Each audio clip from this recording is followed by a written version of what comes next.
Muy bien, buenas tardes, buenas noches, según de donde nos vean. Estamos aquí en un nuevo programa de Epicentro Argentina junto a la Fundación JADE. Y los saludamos y les damos la bienvenida desde Mendoza, Argentina, para todo el país, hacia todos los puntos cardinales. Nos auspician el Colegio Mexicano de Profesionales en Gestión del Riesgo y Protección Civil y PAC Atogapán. Desde México nos brinda su apoyo logístico Héctor Pazría y Eric Álvarez. Aquí en Mendoza, nuestro productor Marcelo Piatti y yo, Gloria Bracci, una servidora. Estamos ahora con un invitado especial de la provincia de San Juan, Argentina, o sea que estamos a varios kilómetros, pero de todas maneras siempre estamos cerca, ingeniero, porque nos convocan nada más ni nada menos que los sismos, ¿no? Los terremotos. Usted es el director del Instituto Nacional de Prevención Sísmica de Argentina. Ahí confluyen todos los datos y no solamente los datos, recién me comentaba que es mucho más que eso el Instituto Nacional de Prevención Sísmica. Bienvenido y muchas gracias. Gracias. No, gracias. Buenas tardes, Gloria. Buenas tardes, noche a todos los que estén de alguna manera mirando este programa, esta presentación. Agradecer esta invitación que nos permite a nosotros también cumplir una parte de nuestras funciones como IMPRES, que es la difusión, ¿no? La toma de conciencia, ¿no? La concientización de la población en general y obviamente en particular también de aquellas autoridades o de las autoridades que están relacionadas a esta temática y que deben tomar decisiones. Bueno, nos Claro. une nosotros desde acá de San Juan, IMPRES tiene su sede central acá en San Juan, pero es un organismo nacional que tiene una jurisdicción nacional y bueno, especialmente siempre trabajando en forma conjunta con aquellas provincias más sísmicas y con la provincia hermana de Mendoza, los cuyanos, ¿no? Que de alguna manera tenemos este fenómeno natural en común y que de alguna manera nos ha afectado tanto a Mendoza como a San Juan fuertemente, ¿no? En la historia Ya lo sísmica. creo, ya lo creo. Bueno, yo lo quería presentar, ingeniero. Usted tiene un posgrado en ingeniería sísmica en Japón. Nada menos que en ese país en donde realmente también ocurren estos eventos y bueno, son realmente graves, importantes. Y una maestría en ingeniería civil, especialidad estructuras sismo resistentes en la State University of New York at Buffalo, USA. Y es profesor en la Facultad de Ingeniería de la Universidad Nacional de San Juan. Todo un orgullo para nosotros tenerlo aquí en este momento. Usted siempre es una persona muy ocupada, pero se ha hecho un lugarcito y le agradecemos. Como decía recién, tenemos una historia sísmica compartida, ¿verdad? Y eso también nos conduce a decir a veces, bueno, ¿será que la gente está acostumbrada? ¿Será que todavía nos falta mucho por aprender? O no sé, o que culturalmente decimos, bueno, ya está, ya pasó. Todavía creo que nos queda algo, ¿no? Y esa labor del IMPRES es la que nosotros queremos destacar. Bueno, básicamente usted ha tocado ahí un popurrí de situaciones, ¿no? Ya pasó, nos acostumbramos, nos olvidamos, nos relajamos creyendo que ya pasó y no va a volver a pasar. Bueno, de alguna manera en la presentación vamos a hacer algunos comentarios y vamos a emitir algunas opiniones al respecto, ¿no? Muy bien. Sí. Si usted me habilita, yo tengo preparado una presentación en PowerPoint para compartir pantalla. A ver si Eric nos está escuchando. Eric Álvarez, ¿nos das la opción de compartir, por favor? Usted pruebe a ver si nosotros lo podemos ver. Ahí está. ¿Lo estamos viendo? Ahí estoy yo compartiendo pantalla. No sé si ustedes... Eric, eh, ¿estamos bien? ¿Estamos bien? Él Lo nos está... miramos sin problema. Muy bien, excelente. Estamos entonces. Muy bien, ingeniero, cuando guste. bueno, acá esta es una placa de presentación. Usted ya me presentó Gloria, mi nombre es Rodolfo García, yo soy ingeniero civil, director del IMPRES, y la idea hoy es hablar de temas relacionados con la prevención sísmica. Vamos a repasar algunos conceptos en esa dirección y vamos a presentar casos en Argentina. Concretamente, vamos a hablar de las lecciones aprendidas de terremotos locales, ¿no? Vamos a hacer referencia a dos terremotos: el terremoto de San Juan de 1944 y el terremoto de Caucete de 1977, que han dejado de alguna manera algún tipo de enseñanza. Y la idea es también compararlos y a partir de esa comparación poder sacar algunas conclusiones de la evolución del conocimiento en esta temática. Si me permiten, para aquellos que no conocen el IMPRES, IMPRES es una sigla que significa Instituto Nacional de Prevención Sísmica, que tiene, como comentábamos recién, jurisdicción en todo el territorio argentino, y es el organismo oficial encargado de dictar la política sísmica en toda la Argentina, teniendo como responsabilidad o función primaria realizar estudios e investigaciones básicas y aplicadas en dos campos fundamentales de esta temática, que es la sismología y de la ingeniería sismoresistente, destinados a la reducción del riesgo sísmico mediante fundamentalmente el dictado de reglamentos que permiten la estabilidad de las construcciones en las zonas sísmicas del país. Dentro de las tareas, que recién usted, Gloria, mencionaba algunas, que es el monitoreo de la actividad sísmica en la Argentina, ¿no?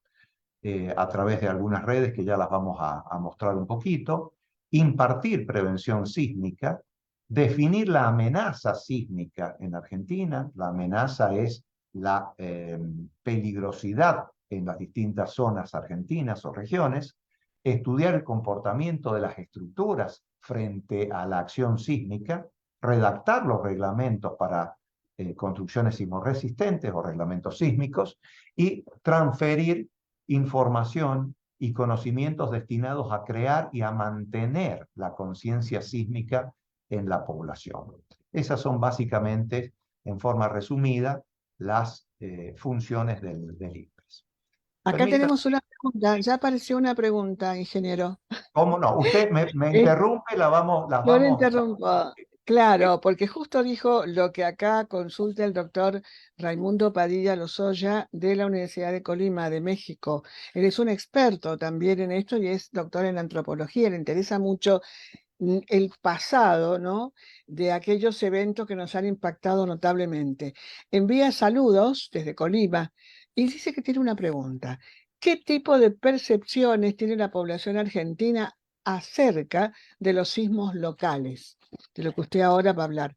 ¿Es similar a la percepción de los sismos de otras sociedades? Digamos, por ejemplo, la japonesa, la chilena, la mexicana. ¿Qué similitudes y qué diferencias existen? ¿Y cómo se pueden aprovechar esas percepciones locales para gestionar el riesgo? Pregunto mucho al doctor Padilla, pero quizás usted a lo mejor lo puede ir desglosando cuando Bueno, quiera. durante la presentación yo voy a hacer algunos comentarios que de alguna manera van a ir respondiendo parcialmente esta pregunta, doctor, porque es una pregunta muy amplia. Yo me atrevería a hablar de la percepción a nivel nacional, es decir, de la Argentina en particular. No me animaría a hacer comparaciones con otros lugares de alta sismicidad, como es Japón, que fue mencionado, México, el mismo Chile, que es un país vecino, que lo tenemos acá muy cerquita, sobre todo aquellos que estamos en el centro oeste de la Argentina, en el límite con la cordillera de los Andes. Pero bueno, vamos a ir viendo un poco también, y durante la charla espero contestar esa pregunta, y si no, al final podemos volver para aclarar o especificar un poco más este tema. También saludos de Maverick Arturo Sánchez, desde la Ciudad de México, también está sintonizándonos. Adelante, señora, Un, adelante. Un gusto y saludos. Saludos de Mabel, Arturo Sánchez, de Ciudad de México. Un gusto y saludos desde acá, desde San Juan, Argentina, Arturo.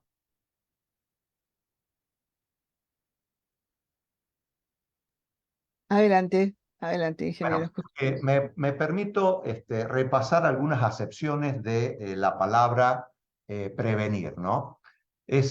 Prevenir, el significado es anticiparse a un inconveniente, preparar o disponer con anticipación lo necesario para un determinado fin, advertir, informar o avisar a alguien algo, o evitar e impedir que suceda algo.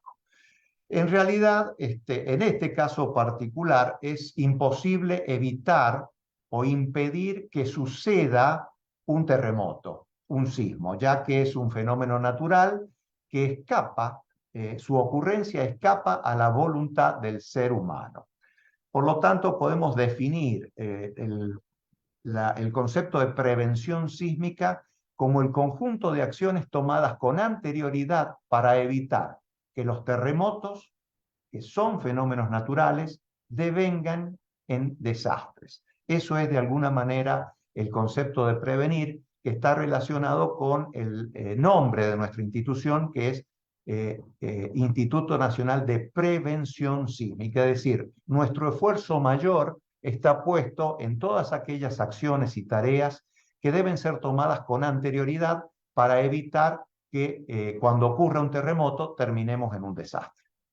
Otro concepto que vamos a nombrar, y me permito repasar su significado, es la vulnerabilidad, que es la susceptibilidad a ser dañado. En el caso particular de la vulnerabilidad sísmica, es la predisposición a tener daños o a sufrir daños ante la ocurrencia de un sismo.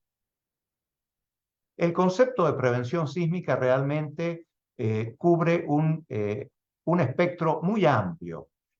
Yo creo que debe ser abordado multi e interdisciplinariamente por muchas disciplinas, no solamente aquellas disciplinas de las ciencias duras, ¿no? Hay un sinnúmero de especialidades que pueden aportar, intervenir y aportar a la prevención sísmica, pero en forma sucinta, en forma resumida, podemos decir que la prevención sísmica se funda en tres pilares: construcciones seguras desde el punto de vista sísmico, un comportamiento adecuado de la población frente a los embates de un terremoto y a los planes de emergencia o contingencia que deben desarrollarse para de alguna manera responder frente a la ocurrencia de este tipo de eventos.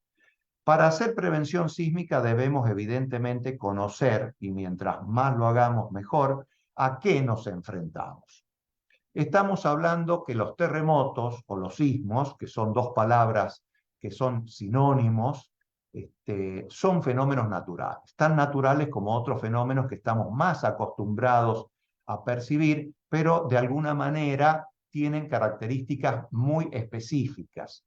La naturaleza del problema sísmico es muy particular, ya que los terremotos son un tipo muy especial de fenómeno natural, ya que son eventos impredecibles, entendiéndose por impredecibles que no puede determinarse con precisión el lugar, la hora, la magnitud o el tamaño del próximo evento sísmico que va a ocurrir. Tienen largos periodos de retorno, esto dependiendo de la zona o de la sismicidad de la zona, pero en general son largos periodos de retorno, de muy corta duración. El embate de la acción sísmica son algunos escasos segundos o muy cortos minutos, y sus consecuencias son inconmensurables en los términos o en términos de destrucción y de sufrimiento que provocan. Esto lo hace un fenómeno natural muy particular. También hay que aclarar que los terremotos, que evidentemente son fenómenos naturales, tienen una característica que es la que la mayoría de las pérdidas humanas y económicas que provocan los terremotos no son debidas al fenómeno físico en sí, sino a la interacción con la infraestructura vulnerable creada por el hombre. Por lo tanto, a mí no me gusta de alguna manera, no estoy muy de acuerdo en llamarlo catástrofes naturales, ¿no? Porque estamos hablando de un fenómeno natural que interactúa con lo que el ser humano, lo que el hombre hace, ¿está bien? En discordancia con el medio ambiente que le toca vivir, ¿no? Cuando no reconocemos este fenómeno natural, que es de alguna manera un condicionante para tomar acciones fundamentalmente en el diseño de nuestras construcciones, en el diseño de nuestras ciudades, realmente estamos generando un riesgo que se potencia con el concepto de amenaza.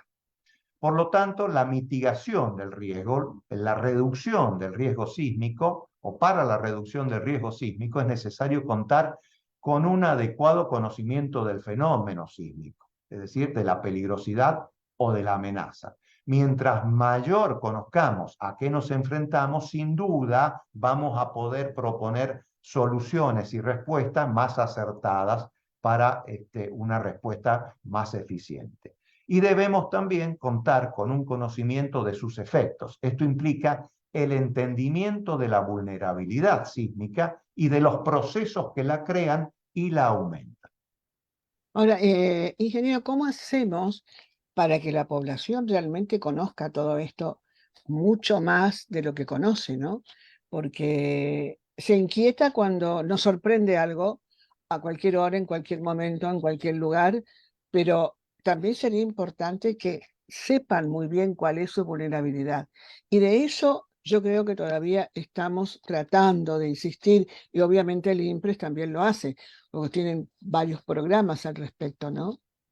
Así es, Gloria. Muchas veces concentramos gran parte del esfuerzo en mirar el fenómeno natural en sí, que sin duda es importante, como lo digo acá en esta placa, ¿no? Debemos conocer perfectamente a qué nos enfrentamos. Y en la medida que más conozcamos a qué nos enfrentamos, cuál es la amenaza que tenemos que de alguna manera abordar, evidentemente que las respuestas van a ser. Pero no debemos perder de vista el concepto de vulnerabilidad, que sin duda es creada por el hombre.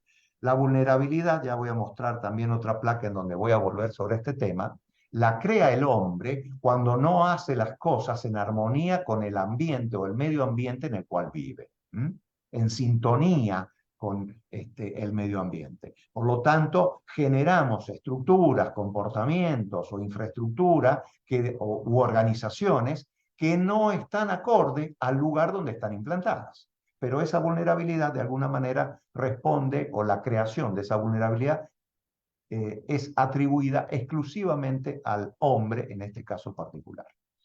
Cuando hablamos de conocer la amenaza, en la Argentina tiene una vasta red de estaciones sismológicas que están distribuidas estratégicamente a lo largo y a lo ancho de todo el país. Acá mostramos un mapa en donde cada uno de estos puntitos son estaciones que transmiten en tiempo real a la sede central ubicada en la ciudad de San Juan, donde es procesada y a partir de ahí se emiten los alertas y la información sísmica. Todos estos equipos son en general equipos de alta tecnología, de última generación, que permiten monitorear o que permiten censar movimientos que incluso el ser humano no es capaz de percibir. No obstante, eso llega y se analiza esa información y básicamente esta información a partir de una magnitud de 2,5 hacia arriba es publicada en la página oficial del INPRES. Adicionalmente a esta red de estaciones sismológicas, también Argentina cuenta con una red nacional de acelerógrafos, que son otro tipo de equipos que, como la palabra lo indica, lo que hacen es registrar o medir las aceleraciones del movimiento del suelo. Desde el punto de vista ingenieril, esto es muy importante porque no nos olvidemos que las fuerzas que genera un terremoto, las fuerzas sísmicas, son generadas a través de la interacción de una masa, de un peso, sometida a una aceleración, ¿no? Cumpliendo con la segunda ley de Newton que nos enseñaban en la escuela secundaria, fuerza igual a masa por aceleración. La masa vendría a ser el peso del edificio, peso sísmico también llamado, y la aceleración es qué tan rápido se mueve o cambia la velocidad del movimiento del suelo. Por lo tanto, estos registros son muy importantes y nos permiten de alguna manera después establecer distintas acciones sísmicas para las distintas regiones argentinas. En función del conocimiento sismológico, en función del conocimiento de los sismos históricos, que se tiene conocimiento, ¿no? De la historia conocida, sísmica conocida, y del monitoreo a través de estas redes que comentábamos, se genera un mapa de zonificación sísmica. La Argentina tiene 5 zonas sísmicas que van en orden creciente desde la 0 a la 4. La 0 mal llamada porque da una idea errónea, equivocada, como transmitiendo que en toda esta zona que se ve acá de color claro, crema claro, fuese una zona asísmica, es decir, que no existe posibilidad de algún movimiento sísmico. Eso evidentemente que no es así. Pero bueno, así se llamó a este mapa que fue generado hace ya algunas décadas y que de alguna manera está siendo reemplazado en un futuro por un nuevo mapa de zonificación sísmica después de casi una década de estudio en función del avance del conocimiento y de la mayor información que se tiene en el INPES. Bueno, usted, Gloria, Y está quería acá hacer en una- Mendoza, Sí, yo estoy en zona sísmica. Me estoy está asustando cuando veo el rojo.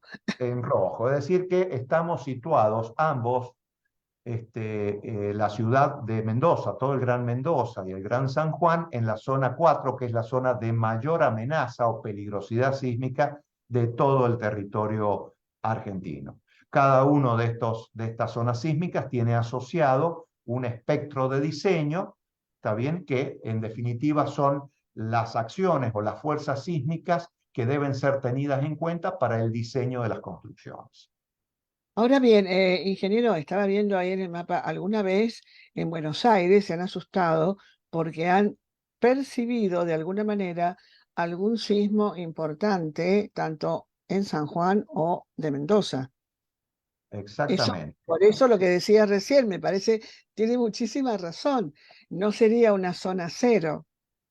No sería, es mal llamada zona cero porque le da esa idea errónea, equivocada. De hecho, me da pie, Gloria, para comentar que en realidad hay antecedentes de un sismo de 1880 que tiene epicentro acá en el centro del Río de la Plata, que generó daño en lo que en aquel entonces era la ciudad de Buenos Aires, Montevideo, y algunas poblaciones que estaban a la ribera del Río de la Plata. Es decir, existen antecedentes de movimientos sísmicos, por un lado. Y por otro lado, hay un dicho que uno dice o repite por ahí, que es no hace falta tener terremotos propios para tener daños propios. Y ahí me estoy refiriendo al comentario que usted hacía.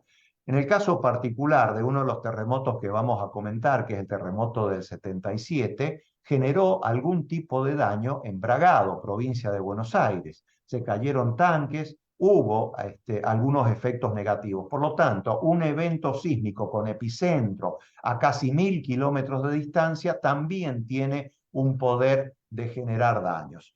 Y también podemos mencionar el terremoto de México de 1985, en donde el epicentro se produce a aproximadamente 400 kilómetros de lo que en aquel entonces se lo denominaba el DF, el Distrito Federal de México, actual Ciudad de México, en donde generó muchísimo daño con un epicentro muy alejado, ¿no? Estamos hablando de alrededor de los 400 kilómetros. Por lo tanto, muchas veces algunos dicen, bueno, pero aquí no tiembla, pero ojo que podría llegar a haber un evento importante a una distancia incluso importante y generar algún tipo de daño. Ya vamos a volver a este concepto, si me permite.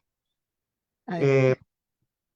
el conocimiento en lo que es la ingeniería sísmica, la sismología, la geología, ha venido evolucionando y ese avance en el conocimiento de alguna manera se ha ido volcando también a los reglamentos.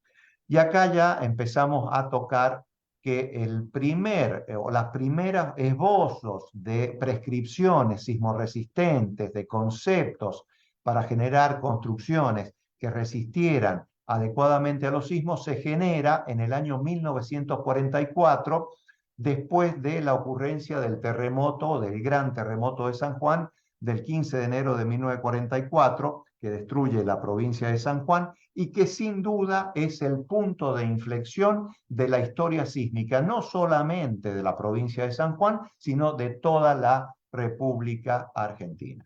A partir de ahí se siguen desarrollando y mejorando lo que son los códigos de edificación, los reglamentos sísmicos, hasta que después del año 70, en el año 77, la naturaleza nos vuelve a recordar que estamos en una zona de alta actividad sísmica, ¿está bien? Y se generan en el año 80 ya normas bastante más desarrolladas, conocidas como las normas antisísmicas argentinas, las NA 80. A partir de ahí, en el año 84, ya nace el Reglamento Argentino para Construcciones Sismorresistentes de cumplimiento obligatorio en toda la obra pública nacional. Y a partir de ahí no cambia el nombre, lo que sí, con la evolución del conocimiento, se van generando versiones actualizadas hasta llegar prácticamente a nuestros días, el año 2021, que es la última versión del Reglamento Argentino para Construcciones Sismorresistentes. Bueno, acá vemos algunas de las portadas, cubre un amplio espectro de estructuras de hormigón armado, de acero, puentes, incluso para su aplicación y facilitar la aplicación a los profesionales de la materia, se desarrollan ejemplos prácticos de aplicación para que puedan ser aplicados, entendidos y aplicados con mayor facilidad y eficiencia. El objetivo de estos reglamentos, que es una misión fundamental del INPRES, es básicamente prevenir el colapso en terremotos excepcionales. Eso es desde el punto de vista técnico. Desde el punto de vista de la filosofía, del objetivo que persigue el reglamento actualmente vigente en la Argentina, es la protección de vida humana, porque se sabe fehacientemente con los ejemplos, no solamente locales, sino también a nivel mundial, que lo que fundamentalmente genera las víctimas fatales es el derrumbe, la caída, el colapso, ya sea parcial o total, de las construcciones. Por lo tanto, si nosotros logramos evitar el colapso, el derrumbe de las construcciones, incluso frente a los embates del terremoto más grande que está previsto para una determinada zona, estamos protegiendo la vida humana. Bueno, acá ya empezamos o vamos a hacer algunos comentarios de estos dos terremotos que mencionábamos al principio, San Juan del 44 y Caucete del 77.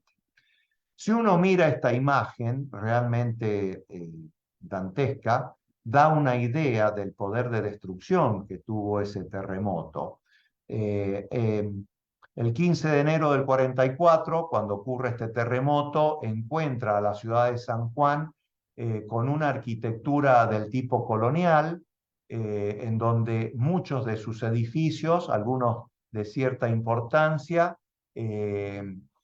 estaban hechos sin ningún tipo de prescripción sísmica, es decir, no se tenía en cuenta la actividad sísmica en aquel entonces, o como mínimo no se tenía verdadera conciencia de la magnitud de ese efecto sísmico. Acá estamos viendo el derrumbe de algunas de las construcciones. En aquel momento la población estimada de San Juan era de 80.000 habitantes y ese terremoto generó alrededor de 8.000 víctimas fatales, 8.000 muertes. Es decir, la tasa de fatalidad, la tasa de mortalidad que tuvo fue realmente muy grande. Esto es, o se lo conoce como la catástrofe generada por un fenómeno natural más grande que ha tenido en la historia la Argentina, ¿no? Bueno, acá, perdón, se me pasó una. Acá vemos otra foto que muestra la desolación que generó ese terremoto, afectando a prácticamente toda la ciudad de San Juan y sus alrededores, en donde evidentemente las provincias vecinas acudieron con ayuda, ya que la magnitud del desastre fue realmente mayúscula. Acá vemos un poco un acercamiento, un zoom de la primera de las fotos que mostraba. Si ustedes pueden observar estos muros, esta era la iglesia principal, la iglesia catedral, enfrente de la plaza principal. Estos muros tienen más de 1 metro de espesor. Y a pesar de eso, es decir, muros que tenían una resistencia importante, que tenían una solidez, los embates de ese terremoto dejaron este resultado. Evidentemente que se perdieron todo el sistema de distribución eléctrica, escaseaba el agua, ¿no? Realmente fue muy crítico ese terremoto del 44 que marcó no solamente la historia local de la provincia de San Juan, sino también la historia del país. La magnitud de ese desastre fue tal que la capacidad de respuesta que tuvo el gobierno local de la provincia de San Juan fue ampliamente superada. Por lo tanto, el gobierno nacional tuvo que intervenir la provincia y hacerse cargo de este desastre. Y entre las cosas que hizo fue la creación de un Consejo de Reconstrucción de San Juan que dependía directamente del Poder Ejecutivo Nacional, a los pocos meses de ocurrido el terremoto. Tenía amplias atribuciones, entre las cuales podemos mencionar que era el encargado de elaborar pautas sismos resistentes, es decir, un código de edificación para la provincia de San Juan de aplicación obligatoria. Es decir, que hasta el momento, más allá que la nación se hizo cargo, pero miraba y generaba cosas para la provincia de San Juan. Y evidentemente generar una estructura organizacional, una oficina de control muy estricto del cumplimiento de esas recomendaciones sismos resistentes para la reconstrucción de San Juan. Pasaron algunos años y ese Consejo de Reconstrucción, cumplida su misión fundamental, la nación decidió disolverlo, pero en ese interín se habían desarrollado un conocimiento, se había formado recursos humanos, se había generado también elementos de medición, de manera tal que no fue una disolución absoluta, sino que hubo una transformación de ese Consejo de Reconstrucción Nacional de San Juan en un organismo científico-técnico llamado INPRES, actualmente Instituto Nacional de Prevención Sísmica, que se crea el 8 de mayo de 1972, que estamos viendo acá la fachada de este organismo, que de alguna manera le da continuidad a algunas de las funciones que tenía este Consejo de Reconstrucción de San Juan. Y la provincia también crea, la nación le devuelve la potestad de control, de poder de policía a la provincia, que lo tenía la nación hasta el año 72, 73, y la provincia crea un organismo que es la Dirección de Planeamiento y Desarrollo Urbano, que es la encargada del control de la reglamentación que el INPRES desarrolla. 33 años después, en el año 1977, un 23 de noviembre, que bueno, este 23 de noviembre de 2023 se conmemora un aniversario más del terremoto de Caucete del 23 de noviembre, se cumplen 46 años, en donde nuevamente la naturaleza nos recuerda que estamos en una zona de alta actividad sísmica y aquí estamos viendo una foto en Caucete que muestra el contraste de construcciones vulnerables, altamente vulnerables, construcciones de adobe sin ningún tipo de prescripción sismorresistente, a casas de barrios que ya habían sido construidas con los códigos o con los reglamentos sísmicos vigentes en ese momento. Acá vemos cuál fue. Son viviendas que están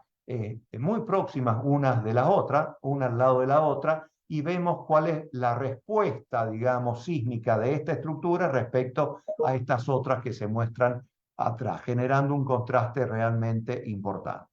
Y la Ya duración, ingeniero, de ese terremoto, yo, que acá en Mendoza lo hemos sentido, por supuesto, creo que fue eterna. ¿Cuánto duró? ¿Casi un minuto? ¿Más de un minuto?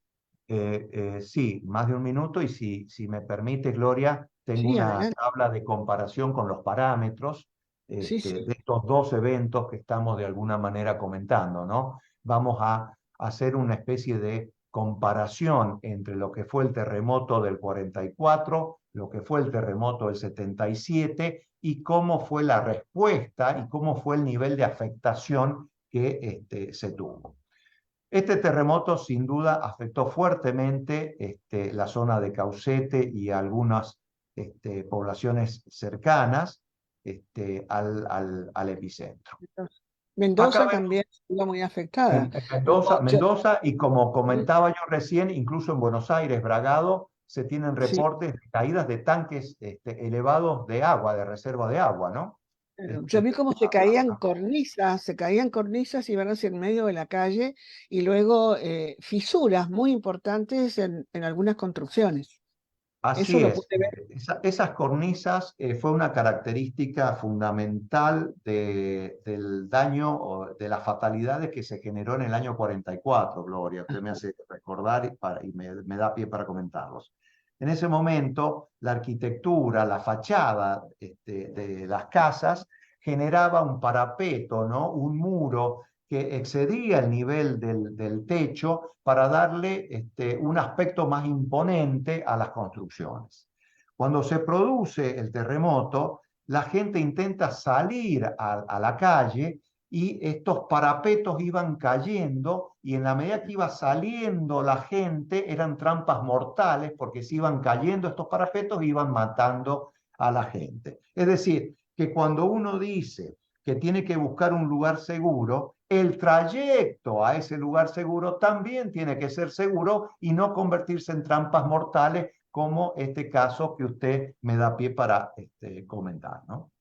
Bueno, volviendo a Caucete del 77, esta estructura que vemos de hormigón armado, una tremenda estructura de hormigón armado con una excelente calidad de hormigón, con mucha cantidad de acero, que es una bodega, realmente tuvo una destrucción prácticamente total. Perdió un piso ahí, este, nos permitió a nosotros hacer muchos análisis, ¿no? Desde el punto de vista de la ingeniería.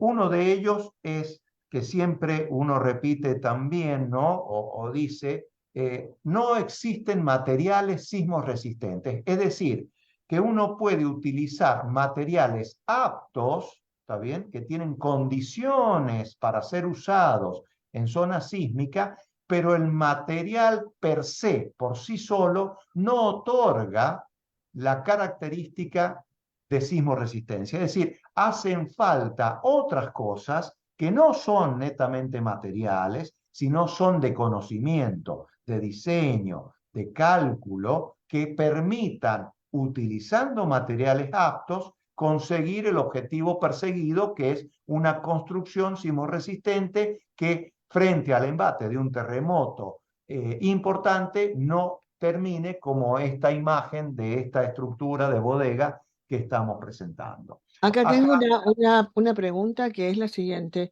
No sé si en realidad lo mencionó o se lo están preguntando. ¿Qué importancia tiene para la sismoresistencia las características del suelo donde se edifica?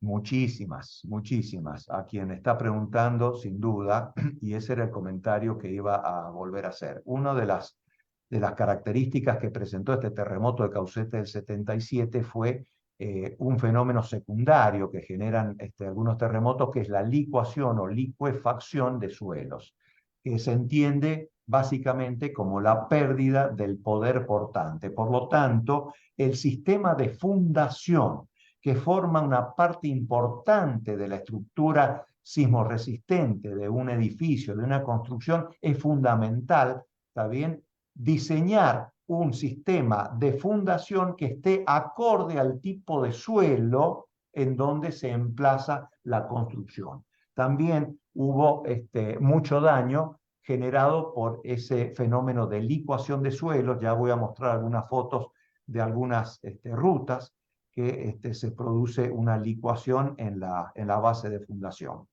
Bueno, acá yo tengo una foto que sigue, que muestra una especie de zoom de una columna, ¿está bien? Esta columna que está acá, no sé si ven el puntero, acá he tratado de hacer un zoom en esta columna, y para todos aquellos que de alguna manera sean ingenieros estructuralistas, civiles, y que estén más metidos en este tema, van a poder observar que esta columna tenía una cuantía, una cantidad de acero longitudinal muy importante. No así la cantidad de acero transversal, pero esto es otra muestra más de que a pesar de los buenos hormigones que fueron comprobados, a pesar de la cantidad de acero, el diseño, la distribución de los pesos, de las masas, la regularidad de formas, tanto en planta como en altura, la regularidad de rigideces también en planta y en altura y de resistencias es fundamental en el diseño. Por lo tanto, para conseguir el objetivo de un diseño sismorresistente debe empezarse por un diseño arquitectónico apropiado para zonas sísmicas. Un concepto de diseño estructural apropiado, el uso de materiales apropiados, un cálculo apropiado y una materialización de la obra, una concreción de la obra que se ajuste a toda la documentación técnica, ¿está bien?, que ha sido formulada correctamente. De nada nos sirve tener una excelente documentación, planos, cálculos, y diseños, si después también en la materialización no se respetan lo que se ha establecido en la documentación, en la carpeta técnica para el proyecto. Acá vemos una ruta en donde se han producido grandes grietas por licuación de la base de fundación de estas rutas. Este terremoto afectó profundamente una zona productiva, netamente productiva, fundamentalmente de vid, ¿no? Con bodegas, producción de vinos, de uva, que es esta foto que está acá a la derecha. A la izquierda vemos una casa de barrio que prácticamente se ha partido en dos. Y muchas veces el comentario es, bueno, pero entonces esa casa fue mal diseñada. En realidad no, porque cumplió con el objetivo que mencionábamos hace unas placas atrás, ¿no? Hace unos minutos atrás, en donde frente a los embates de un gran terremoto, la construcción debe tener un comportamiento que no colapse. Esto no significa que no pueda llegar a tener daños, incluso daños importantes, pero lo que debe evitarse es el colapso, ya sea total o parcial, porque en definitiva es lo que provoca las muertes. Esa respuesta de esa casa contrasta sustancialmente con la respuesta de las casas de adobes, en donde la gente que vivía en estas casas de barrio, que respondieron a la normativa, ¿está bien?, no fueron severamente afectadas desde el punto de vista de la vida humana. No obstante, las víctimas fatales se produjeron en el otro tipo de construcciones precarias usando materiales no aptos para zonas sísmicas. Acá vemos otras fotos. La de la izquierda es un canal. Los canales en San Juan, en Mendoza, evidentemente que son fundamentales, son las venas que llevan la sangre, el agua a cada uno de los lugares para poder producir, ¿no?, todo lo que es el agro. Y bueno, fueron severamente afectados en su estructura. La foto de la derecha vemos una tipología estructural que se usaba en ese momento, que eran losas o entrepisos sin vigas, en donde la columna de alguna manera llegaba a la losa sin intersección o la confluencia de vigas. Eso produjo punzonamientos generando este tipo de derrumbes, en construcciones que en ese momento se entendían como sismos resistentes, por eso el título de las lecciones aprendidas, ¿no? Cada vez que la naturaleza nos genera estos desafíos, uno tiene que hacer un análisis crítico y ver qué cosas funcionaron y qué otras cosas no funcionaron para ir progresando y mejorando.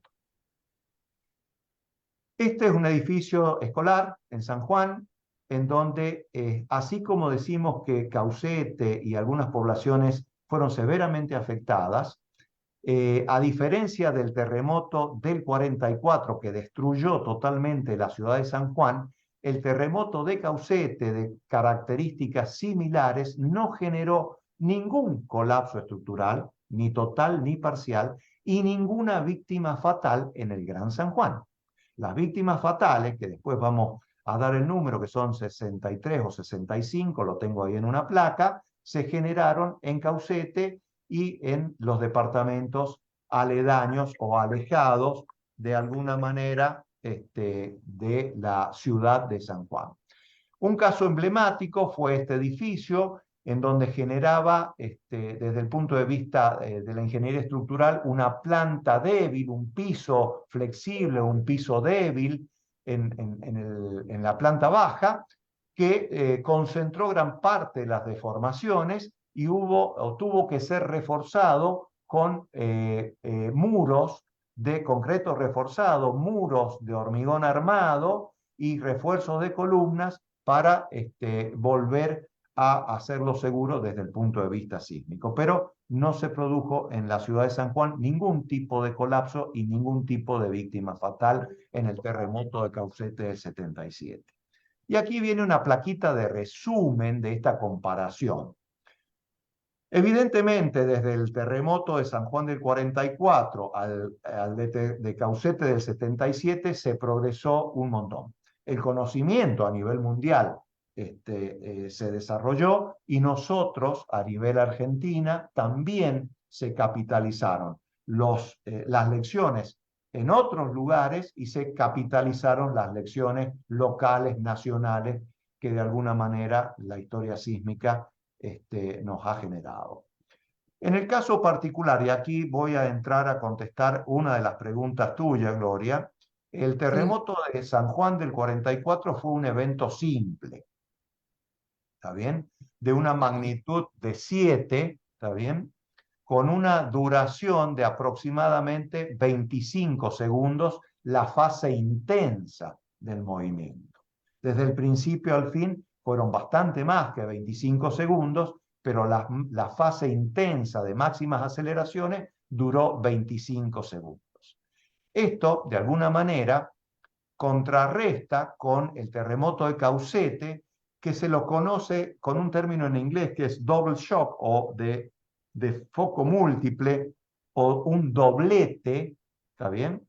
Que es un terremoto que cuando va terminando genera la ruptura de otro segmento de la falla, es decir, son dos terremotos encadenados, uno detrás del otro, por lo tanto genera una fase intensa mucho más larga, que estamos hablando de alrededor de los 120 segundos, estamos hablando, ¿está bien? Muy largo, esto Eterno, era eterno, de tu eterno. No, impresión de que no terminaba sí, más, no, era una está de cosa alguna manera cuantificada en esta duración generada por estos dos eventos que son de 7,1 y de 7,4, incluso de magnitudes mayores al terremoto de San Juan del 44. ¿Mm? Esto hace una gran diferencia. Y acá quiero destacar que el terremoto del 44 destruye la ciudad de San Juan y otro terremoto más largo, de magnitudes similares pero un poco mayor, encuentra a la ciudad de San Juan reconstruida utilizando distintas versiones de reglamentos que han ido ayornándose y avanzando y no genera ningún colapso, un evento similar al que había generado la catástrofe nacional más grande de la historia argentina. Bueno, y le En había quedado a la gente también en recuerdo, porque yo iba a San Juan y la gente solo hablaba del terremoto del 44. Entonces también les había quedado, ¿no? Digamos, relación con ese fenómeno natural. Estaba como, digamos, como presente, siendo ausente y no sabiendo cuándo se repetía. Entonces, cuando llega Caucete, tiene que ver, acá ahí había una pregunta también, tiene que ver eso anterior que le contaron los padres, los abuelos, etcétera, a la gente más joven, por el comportamiento que hubo en Caucete diferente al del 44. ¿Se pudo saber, conocer? Bueno, en realidad hay muchas historias, muchos mitos también. Lo cierto es que por los resultados uno puede concluir que se ha avanzado mucho, Gloria. Ujú. Desde el 44 al 77, como digo, un terremoto que tiene intensidades del movimiento similar en la ciudad de San Juan, una ciudad mucho más grande, mucho más compleja, con edificios mucho más grandes que los que habían, obviamente construidos de forma distinta, con distintos materiales, con conceptos, decimos, resistencia. El resultado para la misma acción es totalmente distinto. Estamos hablando de 8.000 muertos sobre una población de 80.000 a pasar a la ciudad de San Juan ningún muerto y ningún colapso. ¿Está bien? No obstante, en Caucete, que todavía existían construcciones precarias y que de alguna manera no se habían respetado en las construcciones más nuevas los últimos reglamentos, la naturaleza les demostró que evidentemente, ¿está bien?, estaban o estábamos equivocados, ¿no? Estamos hablando de 65 víctimas que se produjeron exclusivamente en los departamentos alejados, ninguna en San Juan. Acá hablamos de la longitud de ruptura de la falla, que está directamente asociado con las magnitudes estas que mostramos acá. Uno con un epicentro al norte de la ciudad de San Juan, en precordillera, en ambiente geológico precordillera, y otro en sierras pampeanas. ¿Mm? Esto Ingeniero, es acá en Caucete, el epicentro, ¿es cierto? ¿Fue hacia el cerro Pie de Palo, esa conformación geológica? Así es, ese ambiente se lo conoce como, no de precordillera, sino que está más al este, se llaman Ajá. sierras pampeanas, y acá está el nombre de las fallas que generó eso, ahí que corren casi paralela a esas serranías del Pie de Palo, que se llama falla de Ampacama Niquizanga, ¿no?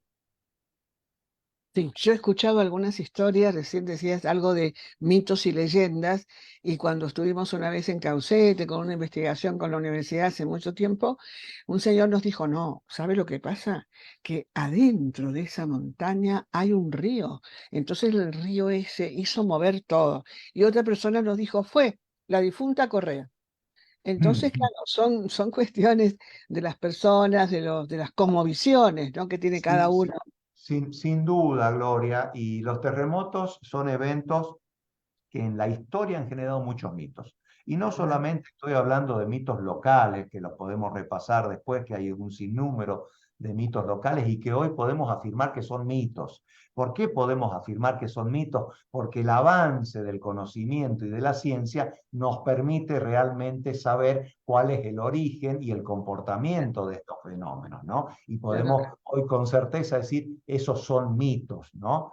En realidad, estos dos eventos fueron generados por dos fallas geológicas, que son zonas de debilidad de la corteza terrestre, que se van deformando y en algún momento esas deformaciones exceden su capacidad de deformación y se rompen en forma abrupta, generando las vibraciones o liberando esa energía acumulada en forma fundamentalmente de ondas sísmicas que se propagan por la corteza terrestre, generando mucho daño si realmente tienen mucha energía. Ingeniero, nos quedan 7 minutos. Bueno, vamos a ir Déjame- acelerando. La La verdad que es prevención sísmica, tan interesante todo que tendríamos que seguir hablando de todas las consecuencias sociales también, que las hubo, por supuesto, ¿no? Pero es muy importante lo que nos está explicando. No lo interrumpo más. sin duda, yo estoy básicamente concentrándome en aspectos sísmicos, ¿no? Fundamentalmente, sin desconocer algunos aspectos sociales y humanos, económicos, Ujú. que son aspectos negativos que generan los terremotos, ¿no? Pero como decíamos al principio, la prevención sísmica es un mundo, es un universo, ¿no? En donde sin duda deberían participar múltiples disciplinas interactuando entre ellas para un abordaje y una visión desde distintos puntos de vista Integral, claro. integral.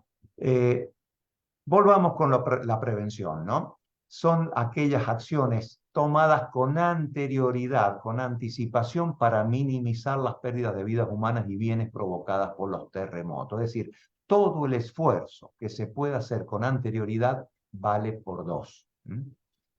Acá el concepto de riesgo sísmico, esto que toma o tiene la forma de una expresión matemática, de una ecuación matemática, en realidad es para expresar un concepto. El riesgo sísmico se genera a partir de la interacción de dos variables fundamentales. Hay otras que intervienen acá, pero para no mezclar y no entrar en algún lujo de detalle, estas son las dos variables más importantes, que es la amenaza sísmica o la peligrosidad sísmica de una región, de un lugar, que interactúa potenciándose, por eso ese con la vulnerabilidad sísmica. Esta vulnerabilidad sísmica no solamente nos estamos refiriendo a la vulnerabilidad de las construcciones, estructural, no estructural, organizacional también, vulnerabilidades sísmicas desde el punto de vista de las organizaciones, de la respuesta, del nivel de preparación, ¿no? Hay un sinnúmero de vulnerabilidades humanas que están metidas dentro de ese concepto de vulnerabilidad frente a un peligro, a una peligrosidad, que en este caso son los terremotos o los sismos. Bien. Acá Esto pregunta interactúa. alguien de Mendoza pregunta acá, ¿estamos preparados para enfrentar un terremoto de la magnitud de Caucete? Bueno, habría que ver dónde y habría que conocer con detalles.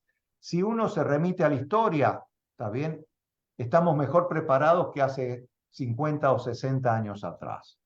Si Ujú. uno me pregunta, ¿estamos lo suficientemente bien preparados? Yo le respondería, nunca se está lo suficientemente preparado. Al ir evolucionando el conocimiento, al tener demandas sociales que de alguna manera requieren mayor seguridad sísmica, siempre se puede hacer algo superador a lo que incluso hoy actualmente tenemos, que sin duda es mejor que lo que hace 46 años teníamos o más atrás, ¿no? Acá es para también decir que los desastres no son desastres naturales, son desastres generados por la interacción de un fenómeno natural con la vulnerabilidad que el hombre crea. La vulnerabilidad se va construyendo de a poco, prácticamente sin darnos cuenta, hasta que la naturaleza nos somete a estas pruebas y ahí es donde nace el riesgo. ¿Está bien? Eso es La muy vulnerabilidad importante es de que creada por el hombre.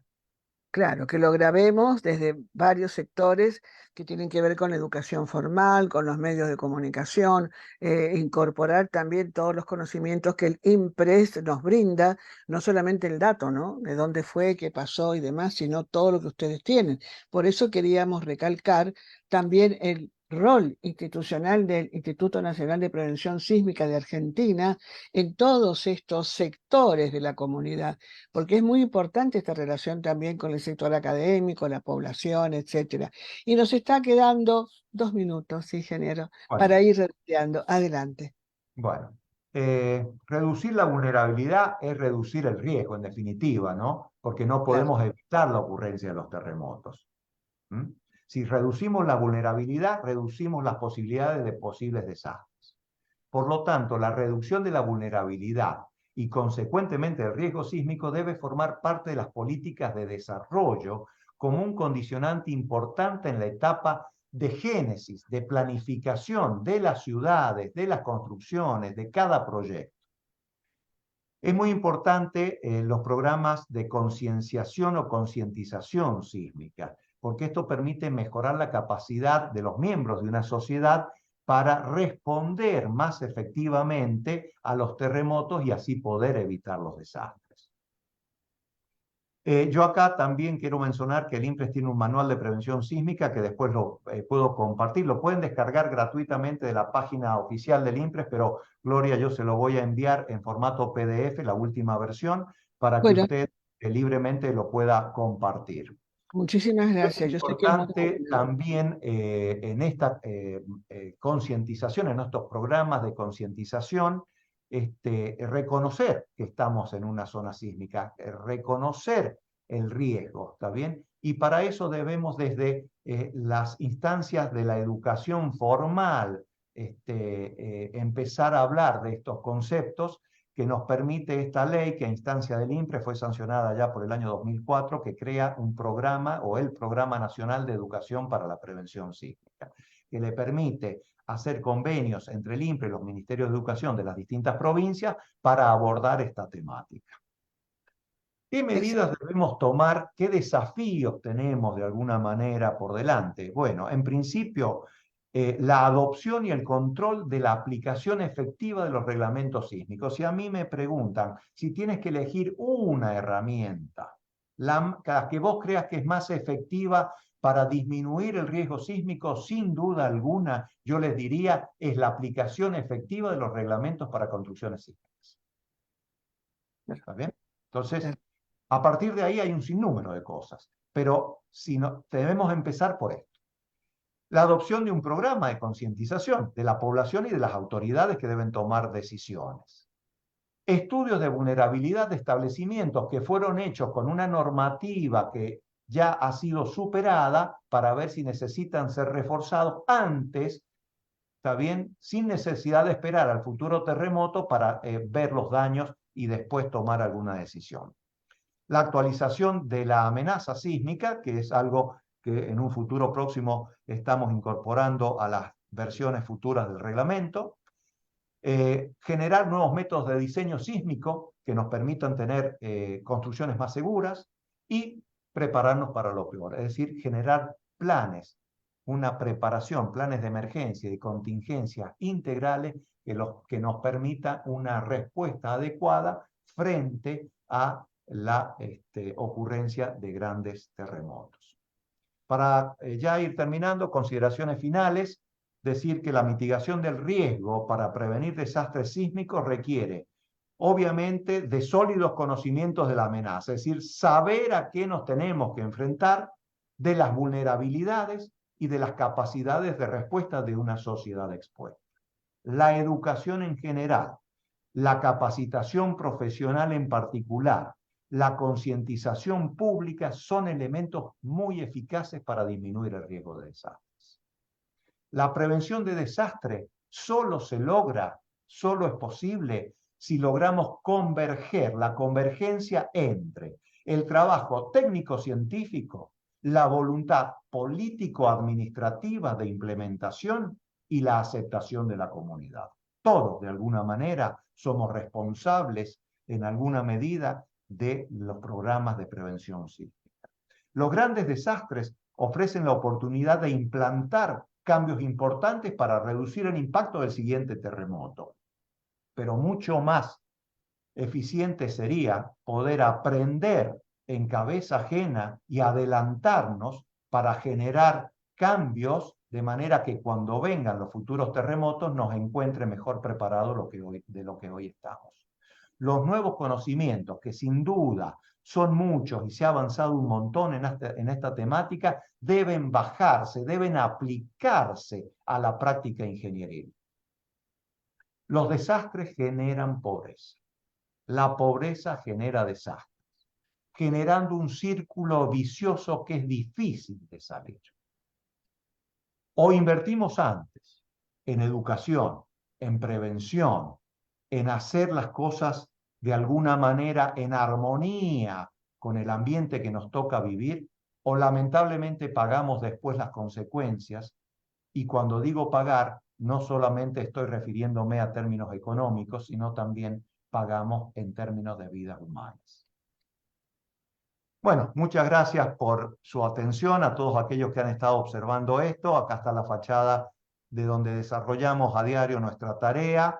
Abajo está la dirección de la página web del IMPRES, que los invito a visitarla. Ahí hay mucha información. Y un correo que es info@impres.gov.ar, en donde pueden canalizar consultas, comentarios o requerimientos. Bueno, desde ya muchas gracias y quedo a disposición para los comentarios que puedan hacerse o las preguntas que quieran hacer. Bien, ingeniero Rodolfo García, que nos ha terminado el tiempo, pero ya algunas consultas hubo y además le decimos a las personas que tengan interés en conectarse con usted, con el IMPRES, pueden dirigirse a ese sitio web y además a la dirección de correo electrónico que está ahí. Muchas gracias por reiterarla. Tuve la suerte de conocer el IMPRES, estuve el año pasado con el ingeniero. En realidad el trabajo es extraordinario, es muy bueno, hay que divulgarlo, por eso nosotros hoy queríamos, y también en homenaje a todas las personas que padecieron estos terremotos tremendos. Quedan quizás algunas personas de 1944, pero también quedan de 1977 y sismos posteriores que también fueron de magnitud, ¿verdad, Rodolfo? Quedan en la memoria, deben ser recordados, deben ser tenidos en cuenta, no olvidar, no negar y estar, como dijo recién el ingeniero, atentos a estas conclusiones que él dio, ¿verdad? Invertir para salvar vidas, para evitar que esto se produzca un gran desastre. Muchísimas gracias, ingeniero Rodolfo García. Es el director del Instituto Nacional de Prevención Sísmica de la República Argentina. Con un trabajo extraordinario, nosotros agradecemos la presencia. Muchísimas gracias, lo vamos a convocar nuevamente. Gracias por estar. Mañana, 23 de noviembre, se cumplen los 46 años de aquel terremoto de Caucete que el ingeniero ya describió. Y desde Epicentro, Argentina, los abrazamos a todos. Le decimos buenas tardes o buenas noches. Los esperamos dentro de 15 días en esta misma Muchas, frecuencia, la de muchas Epicentro. gracias, Gloria, por esta invitación. Hasta pronto. Nos vemos. Gracias. Muchas gracias.